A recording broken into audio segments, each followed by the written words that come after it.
देखिए 1 सेकेंड। देखिए इस टर्म का उपयोग डीनेचुरेशन और रीनेचुरेशन, इस टर्म का उपयोग हम डीएनए में भी करते हैं।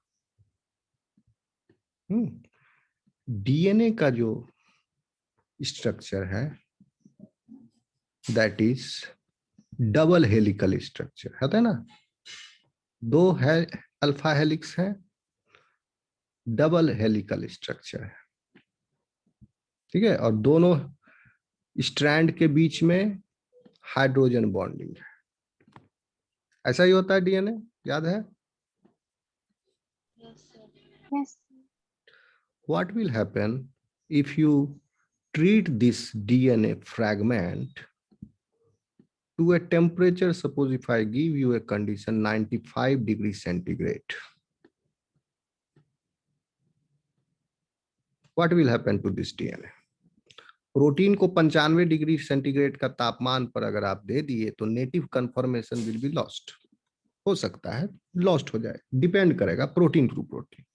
अब कोई ऐसा प्रोटीन है विच इज इन ओरिजिन की एक्सट्रीमोफाइल्स से ऑब्टेन किया गया है, वो ऑर्गेनिजम्स जो एक्सट्रीम एनवायरमेंट्स में रहते हैं, जैसे थर्मस एक्वाटिकस, जिसे टैक पॉलीमरेज आइसोलेट किया गया है। Taq polymerase is the DNA polymerase जिसका optimal activity, polymerization activity is at 72 degree centigrade.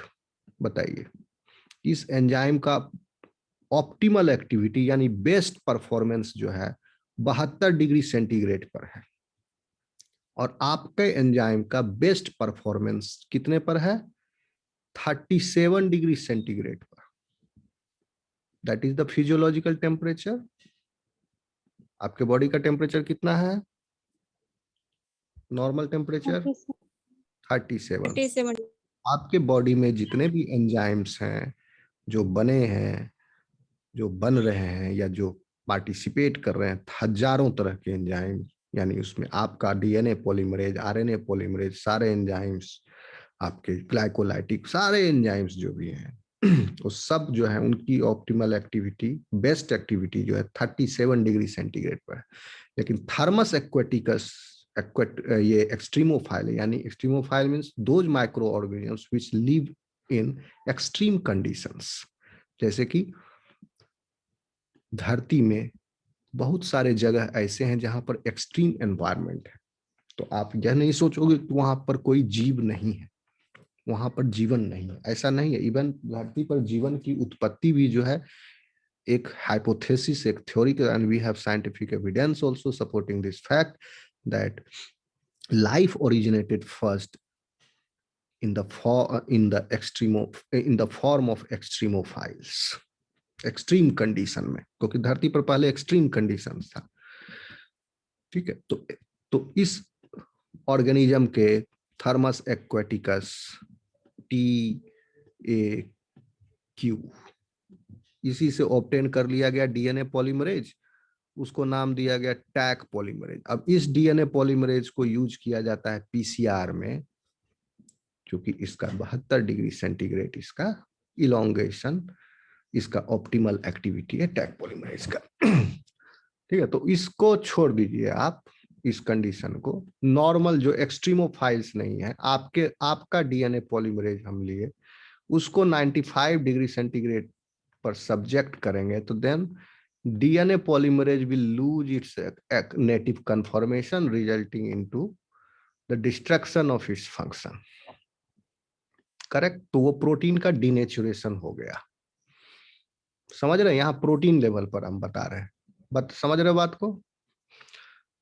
Sir DNA का भी डीनेचुरेशन हो सकता है अगर ये this is a double stranded DNA. If you subject this DNA to 100 degree centigrade और 90 degree centigrade, 90 to 100 degree centigrade, then both the strands of DNA will separate because that much heat energy will be sufficient to break the hydrogen bonds present between these two strands. अब ये depend करेगा temperature. क्यों? क्योंकि G और C के बीच में 3 hydrogen bond होते हैं और ए और टी के बीच में दोनों डिफरेंट स्ट्रैंड्स में है, इसके बीच में 2 हाइड्रोजन बॉन्ड्स हैं। अगर इस डीएनए सेगमेंट में ए और टी की संख्या ज्यादा है in comparison to GC content, then you will be needing less amount of heat to denature these strands. लेकिन अगर स्ट्रैंड में, डीएनए स्ट्रैंड में जीसी कंटेंट ज्यादा है, then you will need more amount of heat to denature, to separate these two strands, because more GC contents with more hydrogen, 1/3 hydrogen bond ज्यादा हो गया, इसमें 2 है, इसमें 3 है। आ रहा बात समझ में? तो जीसी कंटेंट ज्यादा होगा तो डीनेचुरेशन टेम्परेचर भी ज्यादा होगा। इसलिए हम बोल रहे हैं 90 से 100 डिग्री सेंटीग्रेड पर आप सब्जेक्ट करेंगे किसी डीएनए स्ट्रैंड्स को, तो both strands will be separated. This process will be also, this is also called as the denaturation. तो यहाँ पर क्या होगा? This is denaturation of DNA. अब आते हैं रीनेचुरेशन पर। इतना समझ में आया? Yes sir. अब देखो, रीनेचुरेशन प्रोटीन लेवल पर इज रेयरली सीन, और हम अभी तक कोई एग्जाम्पल ऐसा देखे नहीं है जिसमें रीनेचुरेशन हो रहा है, शायद नहीं होता है प्रोटीन में renaturation means what? If DNA level पर समझिए, if you lower the temperature, then what will happen? These two strands, separated strands, will spontaneously come together and it will form double helix. Why? Because there is a possibility of hydrogen bonding between these two strands. अब hydrogen bonding दोनों strands के बीच में होगा, तो then this double helical structure will be in its least energy state, so that will be favored. If these two strands are close enough, अगल बगल में ही है, और हीट जो है कम हो गया, लोअर डाउन हो गया, 55 डिग्री आ गया, तो धीरे धीरे they will 50-60 degree, then these two strands will start forming hydrogen bonds. So अपने आप स्वतः ही, तो ये डीएनए का दोनों सेपरेट स्ट्रैंड टेम्परेचर कम कर दिए, तो फिर से ये डीएनए बन जाएगा डबल स्ट्रैंडेड। तो this process will be called as renaturation. समझ में आ रहा है? यानी 3 dimensional structure of the DNA is restored now because of the lowering of the temperature. आगे आया समझ में? Renaturation means 3-dimensional restoration of 3-dimensional structure of the macromolecule. But protein, ये डीएनए के केस में समझ में आ रहा है? डीएनए के केस में डीनेचुरेशन और रीनेचुरेशन का साइकिल चल सकता है। आ रहा समझ में? Yes sir, yes sir. Denatured DNA can be renatured and renatured DNA can be denatured. But protein, अब बॉयल किया हुआ अंडा को आप वापिस पहले जैसा कर सकते हो? कोई किया है? No sir. नहीं कर सकते। ठीक है, तो कहने का मतलब हुआ, once a protein lost its native conformation. Native conformation क्या है? उसका 3-डायमेंशनल कन्फिगरेशन और कन्फर्मेशन जो कि बायोलॉजिकली एक्टिव है, फंक्शनल है, that is called as native conformation. तो once a native conformation is lost, then this is irreversible, because the folding of the protein has happened in vivo in the cellular environment against the because hydrophobic core formation has happened. So here the hydrogen bonding with the water molecules has been ignored, उसको किसी तरह separate कर दिया गया एक process के द्वारा। नहीं तो क्या होता, वाटर मॉलिक्यूल के साथ आर ग्रुप जो है प्रोटीन्स के, अमाइनो एसिड रेसिड्यूज के, वह क्या करते हैं, आपस में हाइड्रोजन बॉन्डिंग कर लेते हैं, जिससे कि प्रोटीन का 3 डायमेंशनल फंक्शनल स्ट्रक्चर नहीं बन पाता। तो वहां पर एक स्पेशल मशीनरी है प्रोटीन फोल्डिंग करने का। तो यानी denatured protein can not be folded back into its native conformational state in vitro. It can only happen in the cellular environment. Once a protein lost its three-dimensional structure because of your laboratory conditions, it cannot be restored back to its native conformation. So the renaturation of the protein is not possible, but renaturation of DNA is possible. क्योंकि यहाँ पर DNA का 3-dimensional structure is very simple. सिर्फ आपस में क्या है, double helix है। एक ही तरह डीएनए, पूरे जितना भी डीएनए है, आपका डीएनए, कुत्ता का डीएनए, बकरी का डीएनए, सबका डीएनए जो है डबल हेलिकल है। अब वायरस की हम बात नहीं कर रहे हैं जिसका सिंगल स्टैंडर्ड डीएनए है।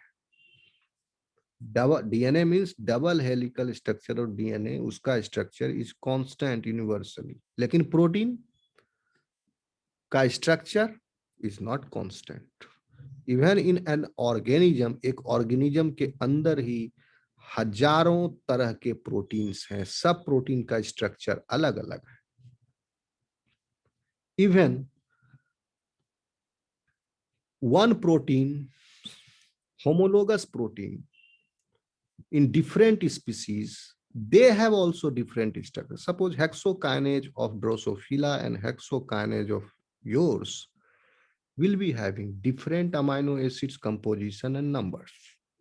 Overall, they might be having the similarity. They might have the conserved regions. They might have conserved amino acid residues, but there will be variation. Both of these proteins will not be exactly 100% identical in composition and sequence. समझ में आ रहा है बात? इसीलिए proteins जो है उसका टर्सरी स्ट्रक्चर इस बहुत ज्यादा, उसमें डाइवर्सिटी है, उसका फंक्शन बहुत अलग अलग है, और यह डाइवर्सिटी या native conformation if it is lost once, then it cannot be gained back. The protein is lost now. आई बात समझ में? Yes, sir. Any more question?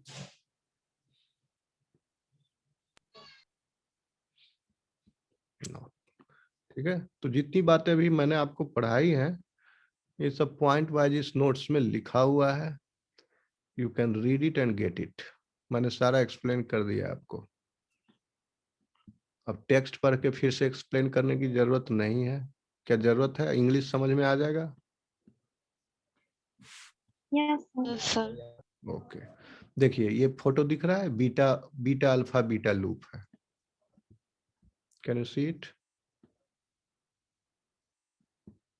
Sir. See this. There are 2 beta strands here. You can see. This is all beta strand and this is also beta strand. And parallel है इनका orientation. तो parallel है तो एक का मुंडी दूसरे का पुच्छी से जुड़ा रहेगा, तभी होगा। और यह जो कनेक्टिंग लिंक है इसका बीच में, यहाँ इस कनेक्टिंग लिंक में बीटा स्ट्रैंड नहीं है, यहाँ पर जो है जो पॉलीपेप्टाइड का सेगमेंट है, that segment is arrange in the helix form. तो ये बीटा अल्फा बीटा लूप क्या हो गया, एक प्रोटीन का एक छोटा पार्ट हुआ, बस सिर्फ एक छोटा पार्ट हुआ, and that part is containing this loop, so that part will be called as motif. This is one of the smallest motif which is found in the protein. This is beta barrel. Entire protein is made up of this motif, that is anti-parallel beta strands are arranged in such a way, जाली जैसा बना हुआ है। किसी किसी cable wire के आप periphery में देखते होगे, इस तरह से मेस जैसा वायर रहेगा। केबल तार के उसी तरह मेश जैसा है ये। और यहाँ पर आप नोटिस करोगे direction of the beta strands, can you notice it? So the direction, see the direction is this of this beta strand. अब उसके बगल वाला बीटा स्ट्रैंड का डायरेक्शन फिर उसके क्या है, एंटी पैरेलल है, उसके फिर बगल वाला एंटी पैरेलल है। Can you observe this? दिख रहा है? Yes, sir. Sir sir alpha chain में 141 एमिनो एसिड होता है क्या? अल्फा चेन में 146 होता है शायद, बीटा चेन में 141, हीमोग्लोबिन का ना, है ना सर? हीमोग्लोबिन का ना, बीटा में यस सर, देख लेना, शायद 141। हो सकता मैं उल्टा भी बोल रहा हूँ, एक बार चेक कर लेना। ठीक है सर। ना, लेकिन एक में 141 होता है, एक में 146 होता है। ओके, तो हो गया, ये पिक्चर आप समझ गए। अब देखिए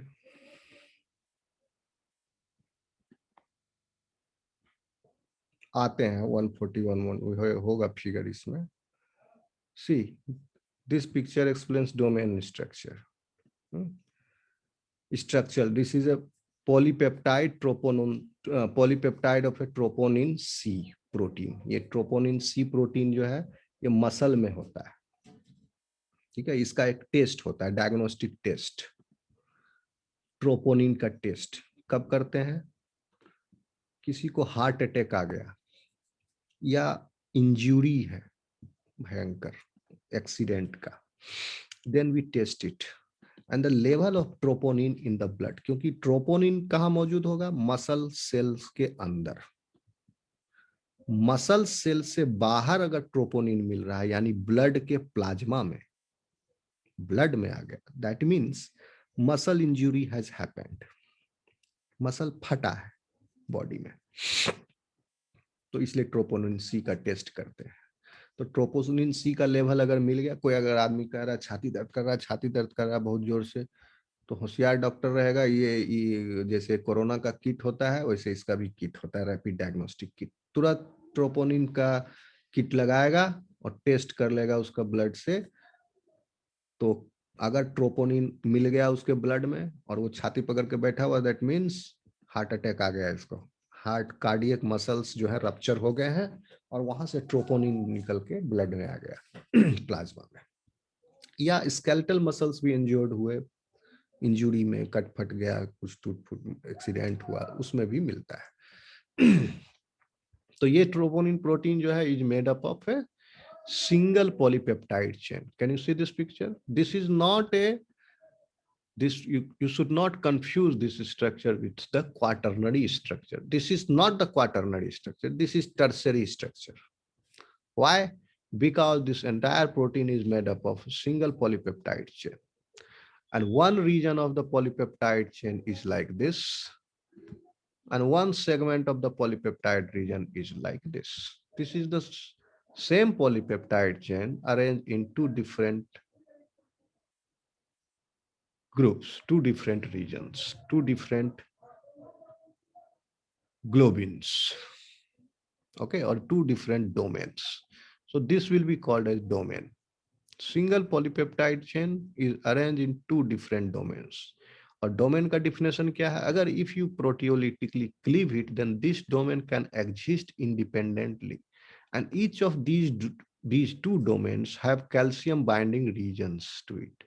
यहाँ दिख रहा है कैल्शियम बाइंडिंग रीजन, इसमें भी कैल्शियम बाइंडिंग रीजन है, in this domain also and in this domain also there is calcium binding region. लेकिन इसका दिख नहीं रहा है क्योंकि इसका कैल्शियम बाइंडिंग रीजन इसके परली तरफ है, इस साइड है, away from you, and this is facing you. आ रहा बात समझ में? Yes, sir. ठीक है, तो you can say both of these domains are identical in function and both of these domains are present in this polypeptide chain, and each of these domain can exist independently and can function independently. And how this is different from motif? That motif cannot function independently, correct? So, yes sir. Okay, so I have explained you domain also. See, this is about hemoglobin tertiary structure. 11 point हैं, इस सब आपको मैंने बता ही दिया है, आप पढ़ लेना। और I'll explain this picture. Haemoglobin का दिख रहा है आपको स्ट्रक्चर इसमें? Can you see this? Yes, sir. Alpha 141. Alpha में कितना है? 141। हाँ हाँ, अल्फा में 141 है, बीटा में 146 है। ठीक है, चलो, thanks for correcting me. Alpha 141, beta 146।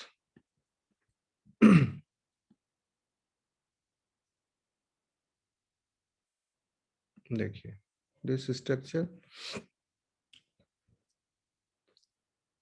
ये आरबीसी हुआ, आरबीसी के अंदर this is the tetramer haemoglobin, और you can say dimer of alpha beta repeating unit. 2 alpha chain, 2 beta chain, एक अल्फा 1 बीटा 1 मिलके बना एक protomer, and this is another protomer. Okay, और हर प्रोटोमर के अंदर 2 हीम ग्रुप है, 2 पॉलीपेप्टाइड है, एक अल्फा का एक बीटा का, एक अल्फा का एक बीटा का। प्रोटोमर अल्फा अल्फा का नहीं है, अल्फा बीटा का प्रोटोमर है। ठीक है, और क्या है, हर पॉलीपेप्टाइड चेन जो है एक हीम ग्रुप से जुटा हुआ है। हीम ग्रुप के सेंटर में फेरस स्टेट में आयरन है। फेरस स्टेट में आयरन जो है इसके प्लेन के परपेंडिकुलर जो है ऑक्सीजन बाइंड किया हुआ है, और इस प्लेन के परपेंडिकुलर यानी 180 डिग्री किससे? ऑक्सीजन से, बट टू, क्योंकि ये 90 डिग्री हो गया ऑक्सीजन प्लेन के, और इसके 180 डिग्री यानी फिर हो गया 90 डिग्री दूसरी साइड, यानी इस प्लेन के जस्ट नीचे ये क्या है? हिस्टिडीन का आर ग्रुप से जुटा हुआ है।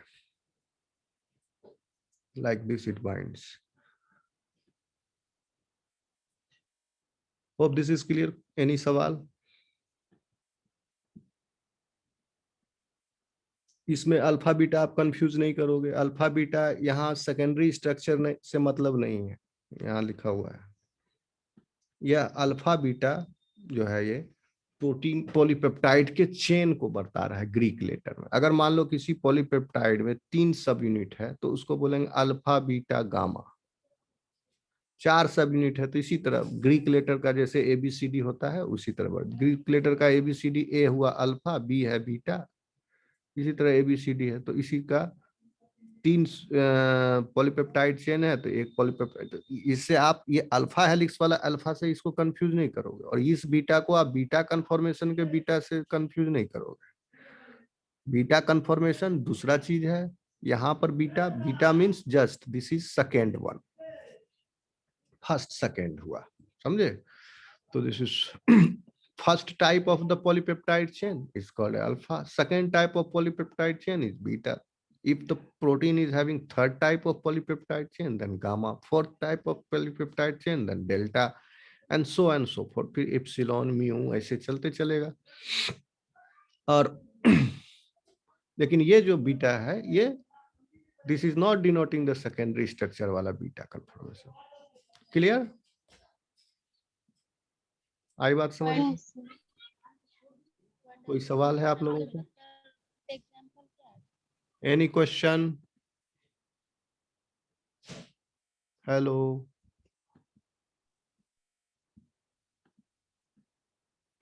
Yes, sir. Sir, globin globular protein का एक क्लास होता है। ग्लोबिन क्या बोले? ग्लोबिन ग्लोबुलर प्रोटीन का एक क्लास होता है। हाँ, क्लास टाइप है, एग्जाम्पल है। अब ग्लोबिन प्रोटीन्स बहुत तरह के, एल्बुमिन हम बताया, एल्बुमिन भी एक ग्लोबुलर प्रोटीन है, but albumin is not globin protein. ठीक है, समझ रहे बात को?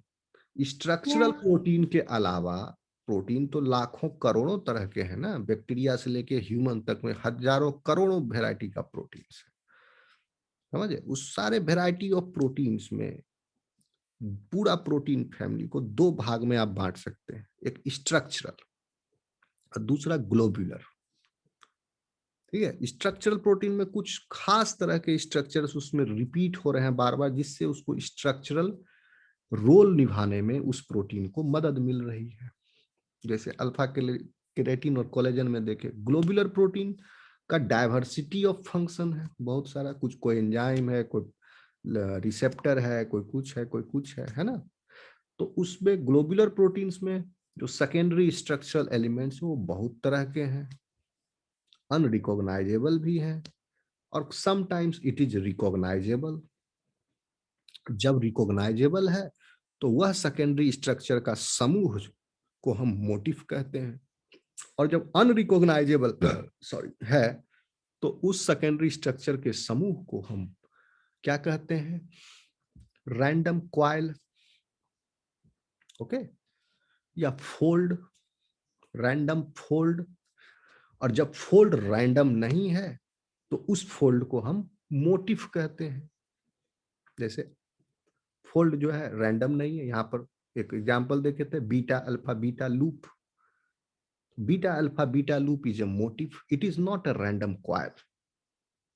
It is a definite coil of or loop of a fold of 2 beta strands and 1 alpha helix segment which is sandwiched between 2 beta strands. Okay. So इस case में ये हो गया आपका super secondary structure of this globulin protein. और ये सब alpha beta alpha coil तो आपको स्ट्रक्चरल प्रोटीन में मिलेगा नहीं, बीटा अल्फा बीटा आपको मोटिफ ये मिलेगा ग्लोबुलर प्रोटीन्स में। और ग्लोबुलर प्रोटीन्स बहुत तरह के हैं, उनमें से ग्लोबिन प्रोटीन्स एक तरह का है। अब आया समझ में बात?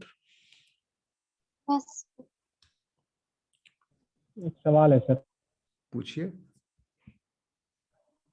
हीमोग्लोबिन में सर क्या चेक करते हैं और कैसे चेक करते हैं सर? हीमोमीटर से सर, ब्लड टेस्ट में हीमोग्लोबिन से चेक करते हैं।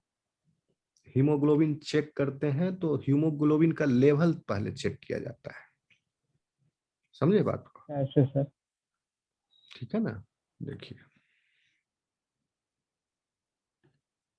उसके मेथड्स हैं, डिफरेंट केमिकल रिएक्शंस है। जो इंस्ट्रूमेंट है उसको हम बोलते हैं हीमेटोसाइटोमीटर। तो हीमेटोसाइटोमीटर इज ए डिवाइस, और क्या कहेंगे आप, ग्लास वेयर, लेबोरेटरी में होता है। इसमें आप देखेंगे कि there is Neubauer chamber present, और उस न्यू बार चैम्बर में you count the number of RBCs or you multiply it by specific factors or constant, then you come to a number. वो तो हो गया ये मेथड, मैनुअल मेथड, जिसमें आप निकालते हैं क्या, हीमेटोसाइटोमीटर से हीमोग्लोबिन का कंटेंट नहीं निकलता है सॉरी, हीमेटोसाइटोमीटर से हमें आरबीसी की संख्या पता चल सकती है, बस उसके 1 मिलीमीटर क्यूब में आरबीसी कितना है। अब इससे पता चलेगा उसको एनीमी। अब आरबीसी का कम होना, आरबीसी की संख्या का कम होना, आप बताइए क्या होगा इसका इंडिकेशन, हेल्दी और unhealthy? Unhealthy. The person can be anemic if it has, he or she has less number of RBCs.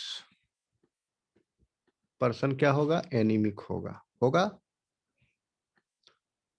Correct.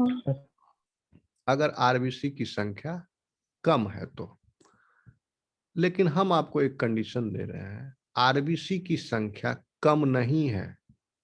आपने हिमेटोसाइटोमीटर से आरबीसी का नंबर पता लगाया एंड आरबीसी इज नॉर्मल, संख्या आरबीसी की नॉर्मल है, लेकिन फिर भी आदमी जो है एनीमिक है, अनिमिक है। What does that mean?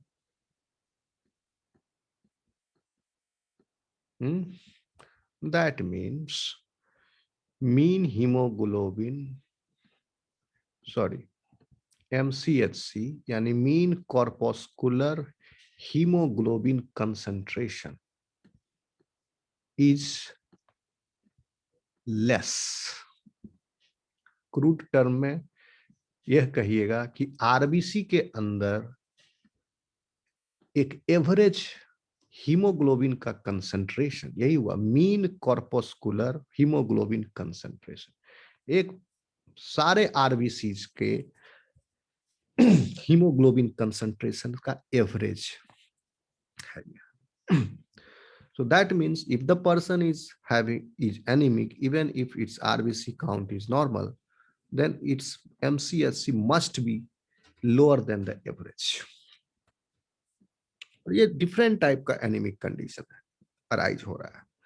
यह जो हो रहा है MCHC जिसमें कम जा रहा है, इसका मतलब है कि इसको आयरन का कमी होगा और विटामिन की कमी होगी। वो बाद में डिफरेंशिएट करते हैं कि आयरन का कमी की वजह से एनीमिया हुआ कि विटामिन के कमी, उसके लिए एक दो फैक्टर और है।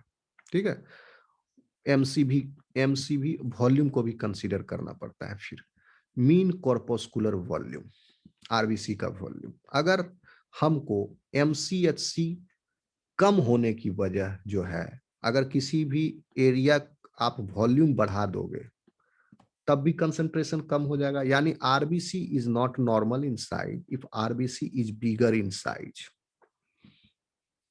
then what? Then the same hemoglobin content in this size of the RBC and this size of the RBC, यहाँ पर कंसंट्रेशन कम हो गया, वॉल्यूम बढ़ गया, आरबीसी का साइज बड़ा हो गया, तो क्या हो गया? MCHC कम हो गया। MCV बढ़ने की वजह से MCHC कम हो गया। इस तरह के एनीमिया को बोलते हैं मेगालोब्लास्टिक एनीमिया। और यह एनीमिया होता है विटामिन B12 और फोलिक एसिड के कमी से। बाद में फिर इसको डिफरेंशिएट किया जा सकता है कि weather vitamin B12 or better vitamin B folic acid. तो जनरली उतना रिसर्च क्यों करेंगे? Folic acid and B12, folic acid को ये वाटर सोल्यूबल विटामिन है, यूरिन से पास हो जाएगा, अगर एक्स्ट्रा दिए भी तो B12 भी वाटर सोल्यूबल है, यूरिन से निकल जाएगा, इसलिए ये दोनों का कॉम्बिनेशन दे देते हैं to come with this anaemic condition megaloblastic anaemia. इसमें क्या होता है? आरबीसी का साइज बड़ा हो जाता है, जिसकी वजह से माइक्रोवेस्कुलेचर को पास करने में आरबीसी को दिक्कत होता है। इससे इसका न्यूरोलॉजिकल कॉन्सिक्वेंसेज होते हैं। विटामिन B12 कॉम्प्लेक्स, क्योंकि ब्लड ब्रेन बैरियर, वहां पर भी कैपिलरी नेटवर्क है, कैपिलरीज में आरबीसी जो है नहीं पहुंच पाते हैं, वहां गैसियस एक्सचेंज अफेक्ट हो जाता है, क्योंकि कैपिलरी का डायमीटर जो है एक आरबीसी से थोड़ा सा ज्यादा होता है। और मेगालोब्लास्टिक हो जाएगा तो आरबीसी का डायमीटर बढ़ गया, आरबीसी अब पाइप में वहां से पास ही नहीं करेगा, तो ऑक्सीजन डिलीवरी मुश्किल पड़ जाएगी। ओके, लेकिन जब आयरन की कमी से एनीमिया होता है तो उसमें MCV जो है नॉर्मल रहता है और डायरेक्ट MCHC घट जाता है। यानी आरबीसी का साइज सेम है लेकिन उसका हीमोग्लोबिन कंटेंट घट गया। दैट मीन्स आयरन का डिफिशियंसी की वजह से हीमोग्लोबिन कम हुआ और आरबीसी की संख्या घट गई, तो इसमें आता है कुछ हार्मोनल फैक्टर्स भी और प्रोटीन के डिफिशियंसी भी। आपका सवाल क्या था? मैं भटकते भटकते यहाँ चलाया, क्या आप पूछे क्या था एग्जैक्टली? हीमोग्लोबिन में चेक क्या करते हैं, क्या चेक करते हैं सर, ये पूछ रहे थे। क्या चेक करते हैं मतलब? हीमोग्लोबिन का लेवल ना, हीमोग्लोबिन का लेवल चेक किया जाता है। ठीक है, हीमोग्लोबिन का पहले क्रूड मेथड था, परसेंटेज में शो करते थे, बट आज भी डॉक्टर्स लोग उसको शो करते हैं परसेंटेज में, ताकि गांव के लोगों को समझ में आए, लेकिन ये गलत तरीका है। कोई कहेगा 70% आपका मतलब शरीर में आपका 70% खून है, ये बहुत वेग तरीका है जो कि रॉन्ग प्रैक्टिस से फॉलो किया जाता है। यहाँ बेसिकली क्या है लेवल, इसका यूनिट क्या है? मिलीग्राम पर डेसीलीटर, सॉरी ग्राम पर डेसीलीटर। एक बार चेक कर लेना तो, आई एम कंफ्यूजिंग मिलीग्राम पर डेसीलीटर, मेरे को लगता है ग्राम पर डेसीलीटर होगा हीमोग्लोबिन का लेवल। तो ये नॉर्मल रेंज है, मेल फीमेल का अलग अलग है। फीमेल्स में भी 10 से लेकर के 12 तक होना चाहिए एक सेकंड मेरे को कंफर्म ही हो जाने दो, ग्राम पर डेसीलीटर है कि मिलीग्राम पर डेसीलीटर। खैर जो भी हो आप देख लेना, 10 से 12, पुरुषों में 11 से 13 या 14, इतना होना चाहिए नॉर्मल मिनिमम। इससे कम अगर हुआ तो माना जाएगा आप एनीमिक है। ठीक, यही जानना चाहते थे आप। और इसको मेजर करने के लिए दो तरीका है। एक तो पुराना तरीका जिसमें हिमेटोक्रिट मेजर किया जाता है। हिमेटोक्रिट मतलब होता है अगर आपने सेल ब्लड को एंटीकोगुलेंट, सुटेबल एंटीकोगुलेंट ऐड कर दिया और उसको एक पारदर्शी सिलिंड्रिकल एक परख नली में आपने रख दिया, ब्लड को पूरा उड़ेल दिया, तब ये ब्लड, मान लो कि अभी जस्ट आपने उड़ेला है मिला करके, और इसका अपर मार्क जो है मिनिस्कस जो है ब्लड का 5 ml ब्लड लिया, इसको डाल दिया इस ट्यूब में, इसमें आपका ग्रेडेशंस लगा हुआ, इतना ml होता है सीसी में, ऐसे लगा हुआ है, यहां तक भरा, इसको आपने रख दिया थोड़ी देर, 2 घंटा। अब क्या होगा, इसमें जो सेल्स हैं ब्लड में, दैट विल सस्पेंड, वो नीचे बैठेंगे, सस्पेंडेड है, वो क्या करेंगे, सिंक करेंगे, भारी है, बैठेंगे, अपने आप नीचे बैठ जाएगा सेल पैक, और आपको ऊपर में सुपरनेटेंट के रूप में प्लाज्मा फ्रैक्शन मिलेगा। इसको जो है प्लाज्मा फ्रैक्शन, ठीक है, इस प्लाज्मा फ्रैक्शन को इग्नोर कर दीजिए। Now you come to the cell pack function. जितना ज्यादा सेल पैक होगा उतना ज्यादा हिमेटोक्रिट लेवल होगा, और एक तरह का ग्रेडेशन बना होता है ट्यूब में, और उससे हिमेटोक्रिट निकाला जाता है। तो हिमेटोक्रिट भी 40 से एबव होना चाहिए पुरुषों में, और 38 महिलाओं का। तो ये भी पुराना तरीका था हिमेटोक्रिट से। अभी क्या करते हैं, डायरेक्ट हीमोग्लोबिन को आरबीसी को लाइज करके, किसमें आपका हाइपोटोनिक सॉल्यूशन में आरबीसी लाइज किए, पूरा आरबीसी का कंटेंट हीमोग्लोबिन बाहर निकाल दिया, और उसके बाद that haemoglobin is measured quantitatively, और उसके बाद वो वैल्यू, एडवांस मशीन सब आ गया है आजकल, और केमिकल रिएक्शंस के द्वारा haemoglobin is directly measured RBC को रप्चर करके। यही था सवाल आपका या कुछ और था? Yes sir. ठीक है, होप कि आपको ये पॉइंट क्लियर हुआ होगा। कोई सवाल है आपको प्रोटीन स्ट्रक्चर से? कोई क्वेश्चन नहीं है? क्वेश्चन तो अटेंडेंस हम लोग कर लेंगे, क्योंकि क्लास अब एंड हो जाएगी थोड़ी देर में। कोई सवाल है? No sir. चलो ठीक है, अटेंडेंस हो जाए।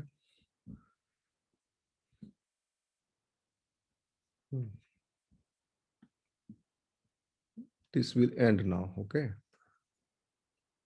एक काम करते हैं, मैं 16 लोग हैं ना, मैं एंड कर रहा हूँ, फिर से लॉगिन करके आप लोग अटेंडेंस दे दीजिएगा, ओके। उसका कोई रिकॉर्डिंग नहीं, ठीक है।